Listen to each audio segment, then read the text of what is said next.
తెలంగాణ భవన్లో ఎమ్మెల్యే వేముల ప్రశాంత్ రెడ్డి మాట్లాడుతున్నారు. లైవ్ లో చూద్దాం. తో కూడినటువంటి ఒక ప్రాజెక్ట్, దాంట్లో రిజర్వాయర్లు ఉన్నాయి, పంప్ హౌజులు ఉన్నాయి, సబ్స్టేషన్లు ఉన్నాయి, సొరంగ మార్గాలు ఉన్నాయి, గ్రావిటీ కెనాల్లు ఉన్నాయి, 3 బ్యారేజీలు ఉన్నాయి. మొత్తం 94,000 కోట్ల విలువ గల ప్రాజెక్టు ఖర్చు పెట్టింది. ఇన్ని కాంపోనెంట్లు ఉన్న కాళేశ్వరం ప్రాజెక్టులో ఒక 4,000 కోట్ల విలువ గల మేడిగడ్డ బ్యారేజ్, 94,000 కోట్ల విలువ గల కాళేశ్వరం ప్రాజెక్టులో 4,000 కోట్లది మేడిగడ్డ బ్యారేజ్. ఆ మేడిగడ్డ బ్యారేజ్ 4,000 కోట్ల మేడిగడ్డ బ్యారేజ్లో 7 బ్లాకులు. 7 బ్లాకులో ఒక్క బ్లాక్లో 3 పిల్లర్లకు ఇబ్బంది జరిగింది దురదృష్టవశాత్తు. అది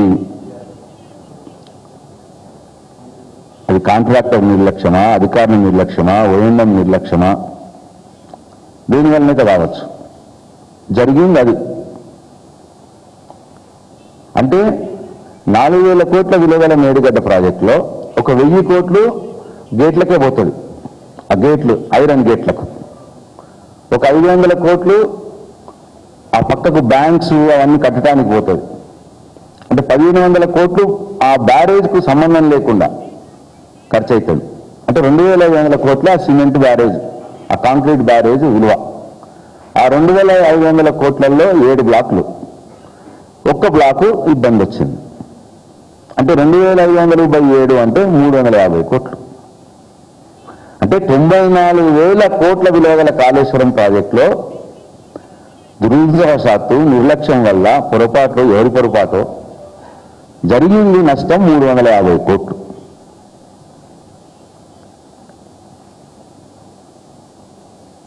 దానికే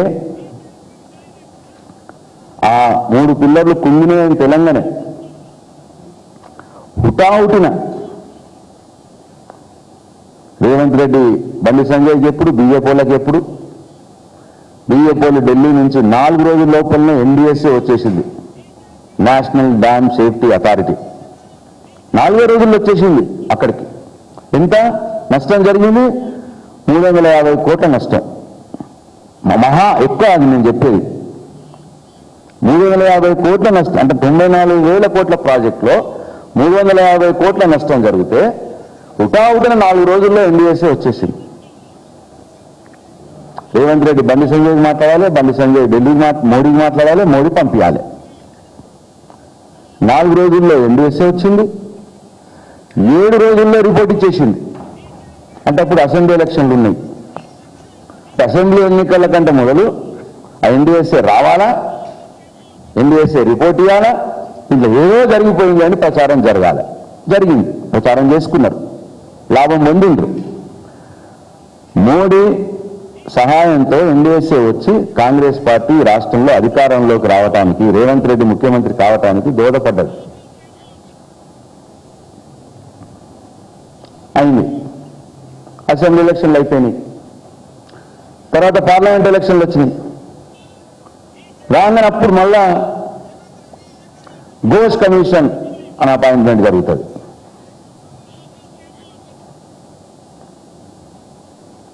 పార్లమెంట్ ఎలక్షన్ లాభం ఉండాలి, మళ్ళా కాళేశ్వరం బురద చల్లాలి. బురద చల్లి పార్లమెంట్ ఎలక్షన్లో ఇద్దరు కలిపి ఒకళ్ళకొకళ్ళు సహకరించుకొని క్యాండిడేట్లను మాట్లాడుకొని, బీజేపీ క్యాండిడేట్ గట్టిన దగ్గర కాంగ్రెస్ క్యాండిడేట్ వీక్ ఉండాలి, కాంగ్రెస్ క్యాండిడేట్ గట్టిన దగ్గర బీజేపీ క్యాండిడేట్ వీక్ ఉండాలి. ఇద్దరు కలిపి కాళేశ్వరాన్ని దుష్ప్రచారం చేసి బీఆర్ఎస్ని బోధపెట్టాలి.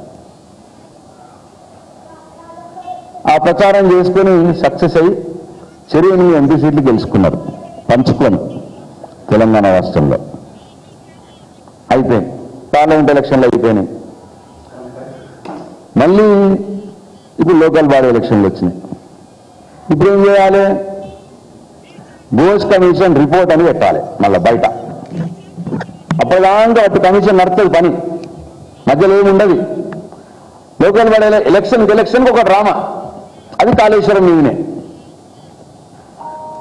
లోకల్ బాడీ ఎలక్షన్ రాగానే ఇప్పుడు ఘోష్ కమిషన్ రిపోర్టు పెట్టి హడావుడిగా అసెంబ్లీ సమావేశాలు, అది ఒక్కరోజే దీనికోసమే అన్నట్టు.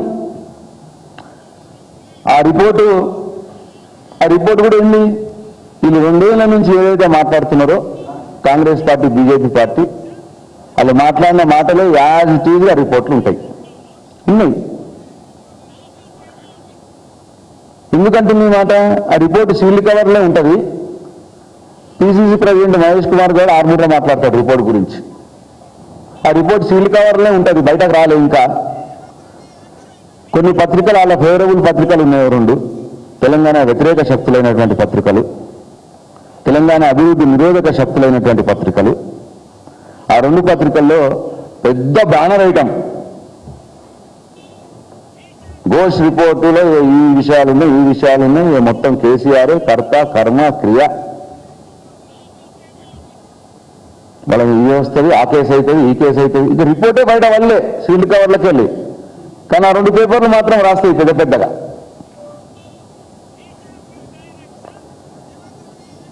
ఇక నిన్న ఆ రిపోర్టు పెడుతున్నాము అని చెప్పి అసెంబ్లీలో పెట్టి జరిగింది ఏంటండి, నేను ఇంతకుముందు చెప్పినట్టు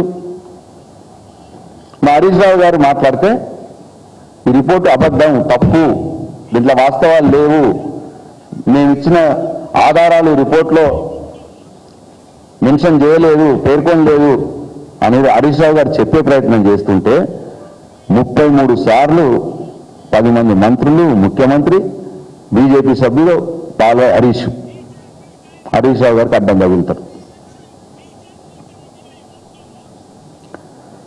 ఒకటే రోజు మొత్తంగా చర్చ చేసింది.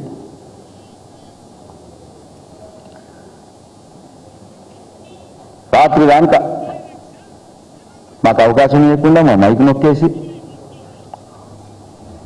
ఇక వాళ్ళు చెప్పిందే చెప్పి దీనంతా ఏమర్థం చేసుకోవాలి? కాళేశ్వరంలో మేడిగడ్డ బ్యారేజ్లో చిన్న సమస్యని, చీమంత సమస్యని 350 కోట్ల కంటే తక్కువ విలువ గల నష్టం జరిగే సమస్యని 4 రోజుల్లో ఎన్డీఎస్ఏ వస్తుంది, 7 రోజుల్లో రిపోర్ట్ ఇస్తుంది. మరి నేను అడుగుతున్నా, ఈ రాష్ట్రంలో పెద్దవాగు కొట్టుకపోయింది, అక్కడికి ఎన్డీఎస్ఏ ఎందుకు రాలేదు? ఈ కాంగ్రెస్ ప్రభుత్వం వచ్చినాకనే పెద్దవాగు కొట్టుకపోయింది, అక్కడికి ఎన్డీఎస్ఏ ఎందుకు రాలేదు? సుంకిశాల గోడ కూలిపోయింది, అక్కడికి ఎన్డీఎస్ఏ ఎందుకు రాలేదు? వట్టం పంపోజు నీళ్ళలో మునిగిపోయింది, అక్కడికి ఎన్డీఎస్ఏ ఎందుకు రాలేదు? సుంకిశాల టనల్ మొత్తం కుప్పగూలిపోయి 8 మంది చనిపోయి ఇంకా మృతదేహాలు కూడా బయటకెళ్ళే. ఎస్ఎల్బీసీ టనల్ మొత్తం కూలిపోయి 8 మంది చనిపోయి మృతదేహాలు కూడా బయటకు తీయలేక పరిస్థితి. 1000 కోట్ల నష్టం ఎస్ఎల్బీసీ టనల్ కూలిపోతే. అయినా అక్కడికి ఎన్డీఎస్ఏ రాదు. కానీ 3 పిల్లర్లు కుంగి 350 కంటే తక్కువ కోట్ల నష్టం జరిగితే మేడిగడ్డకు మాత్రం ఎన్డీఎస్ఏ 4 రోజుల్లో వస్తుంది, 7 రోజుల్లో రిపోర్ట్ ఇస్తుంది. దీన్ని బట్టి ఏమర్థమవుతున్నది క్లియర్గా? రేవంత్ రెడ్డి ముఖ్యమంత్రిగా ఉన్నప్పుడు, రేవంత్ రెడ్డి ప్రభుత్వంలో నేను ఇప్పుడు చెప్పినవన్నీ, పెద్దవాగు కొట్టుకుపోవడం కావచ్చు, వట్టెం పంపలు మునిగిపోవడం కావచ్చు, సుంకిశాల గోడ కూలిపోవడం కావచ్చు, ఎస్ఎల్బీసీ టనల్ కుప్పకూలిపోవడం కావచ్చు, ఇన్ని జరిగిన రేవంత్ రెడ్డి మీదకి ఎన్డీఎస్ఏ పంపించాడు మోడీ. కానీ 1000 కోట్ల నష్టం జరుగుతుంది వీటితోటి, అయినా ఎన్డీఎస్ఏని పంపడు రేవంత్ రెడ్డి మీద మోడీ. కేవలం 350 కోట్ల కంటే తక్కువ, ఇంకా అది కూడా అంత కూడా ఉండదు, అంతకంటే తక్కువ నష్టం జరిగిన మేడిగడ్డ మీదకి కాళేశ్వరం మీదకి కేసీఆర్ మీదకి మాత్రం పంపిస్తాడు మోడీ ఎన్డీఎస్సీ అని. దీన్ని దయచేసి తెలంగాణ సమాజం అర్థం చేసుకోవాలని చెప్పి నేను కోరుతా ఉన్నా. వీటి మీద ఏ ఎంక్వైరీ కమిషన్లు ఉండవు. ఎస్ఎల్బీసీ కమిషన్ కూలిపోతే ఏ ఎంక్వైరీ కమిషన్ రాదు, ఏ గోస్ట్ రిపోర్ట్ రాదు. పట్టే మునిగిపోతే ఏ గోస్ట్ రిపోర్ట్ రాదు, ఏ కమిషన్ రాదు. పెద్దగా వెతకపోతే ఏ కమిషన్ రాదు. ఎస్ఎల్బీసీ గూడ కోల్పోతే, సుంకిశాల గోడ కూలిపోతే ఏ కమిషన్ రాదు. కానీ కాళేశ్వరము, మేడిగడ్డ, కేసీఆర్ మీదకి మాత్రం కమిషన్లు వస్తాయి, ఎన్డీఎస్ఏ వస్తుంది, చివరికి సిబిఐ కూడా వస్తుంది. ఇప్పుడు ఇవాళ నిన్న అసెంబ్లీలో బీజేపీ, రేవంత్ రెడ్డి, కాంగ్రెస్ పార్టీ కూడగబలుకొని చేసింది ఏంటంటే కాళేశ్వరం మీద సిబిఐ ఎంక్వైరీ. అంటే బండి సంజయ్ చెప్పిండు, రేవంత్ సిబిఐకి ఇచ్చిండు. బండి సంజయ్ అంటున్నాడు, రోజు అందరు చూస్తున్నారు మీడియాలో, సిబిఐకి ఇయ్యి మేము చూసుకుంటాం, సిబిఐకి ఇయ్యి మేము చూసుకుంటాం, మేము ఉన్నంగా వాడే ఢిల్లీలో అని బండి సంజయ్ చెప్పిండు.